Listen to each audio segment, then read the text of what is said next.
If the power grid fails today during a polar vortex, the average modern home becomes uninhabitable within 24 hours.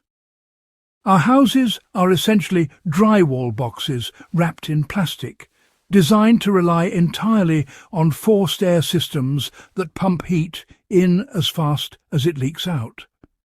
But if you walk into a preserved homestead from the 1800s, you notice a difference in the atmosphere immediately.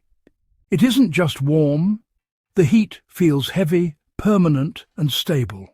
This wasn't accidental. Your grandparents' home didn't freeze because it was built according to the laws of thermodynamics, not the laws of cheap construction economics. They didn't have fiberglass insulation or double-pane windows, yet they created structures that could retain life-saving heat for days after the fire died down. They utilized central mass, specific room orientations, and a concept known as the thermal envelope, which we have completely abandoned for open-concept floor plans. If you want to understand how to build a shelter that actually protects you when the systems fail, subscribe to Atten Recounts right now. We are about to dismantle the modern home and look at the genius engineering of the past. The placement of the chimney was a calculated engine of physics rather than an aesthetic choice. The most critical difference between an authentic pioneer home and a modern replica lies in the location of the heat source. In modern construction, fireplaces are often placed on exterior walls to save floor space or for visual symmetry. Historically, this was considered a waste of survival resources.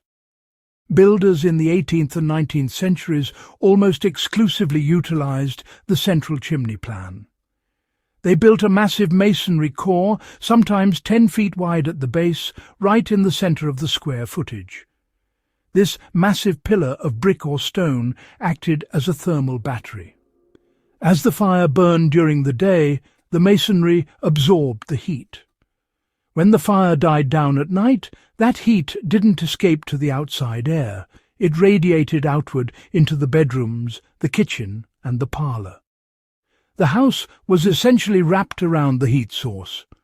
By placing the chimney internally, every BTU generated was trapped within the living envelope.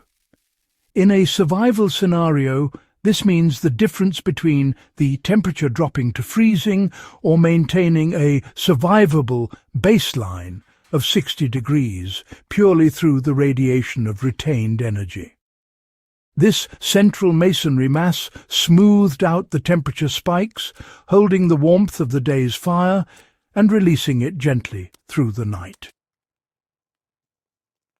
We have forgotten that ceiling height is the primary enemy of heat conservation. One of the most jarring features of a true 18th century home to modern eyes is the ceiling height.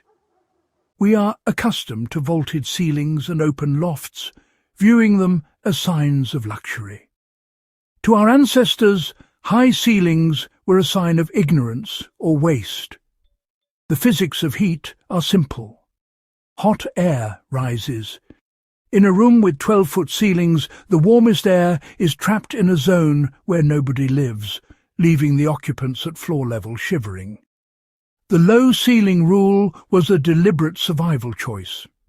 By capping ceilings at 7 feet or even lower, builders reduced the total volume of air that needed to be heated. They forced the warm air to stay down at the human level. Furthermore, they utilized floor grates to allow that rising heat to pass directly into the bedchambers above. The second floor was not heated by a separate system. It was heated by the waste heat of the first floor. This vertical integration meant that a single fire in the kitchen could effectively temper the sleeping quarters of the entire family, a feat of efficiency that modern HVAC zoning systems struggle to replicate. The orientation of the home was the original solar heating system. Before we had cheap electricity to power lights and heaters, the house itself had to harvest energy from the environment. This is why you rarely see a random placement of windows in a surviving homestead. They practice strict solar orientation. The north wall of the house, which faced the brutal winter winds, was often windowless and built into a hill or protected by a long sloping roofline, the classic Saltbox design. This deflected the wind and minimized thermal bridging. Conversely, the south-facing wall was lined with glass to capture the low winter sun. This is passive solar heating.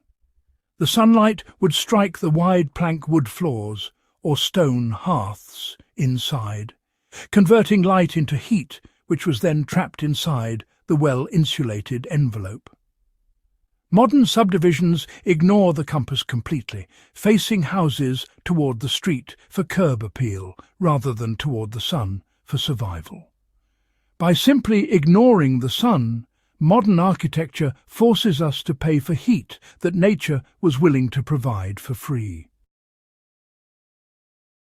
The open concept floor plan is a disaster for thermal regulation. The modern obsession with open concept living is perhaps the greatest architectural vulnerability we have introduced. While it looks spacious, it creates an uncontrollable airflow loop where drafts move freely from the front door to the back. Grandma's house was compartmented for a reason. Every room had a door that could be closed. This allowed the family to practice zone heating. If the parlour wasn't being used, the door was shut, and no fuel was wasted heating it. More importantly, they utilised the airlock entry, often called a vestibule or mudroom. You never opened a door directly from the freezing outdoors into the warm living space. You entered a small transition room, closed the outer door, and only then opened the inner door. This airlock prevented the catastrophic loss of heat every time someone came or went.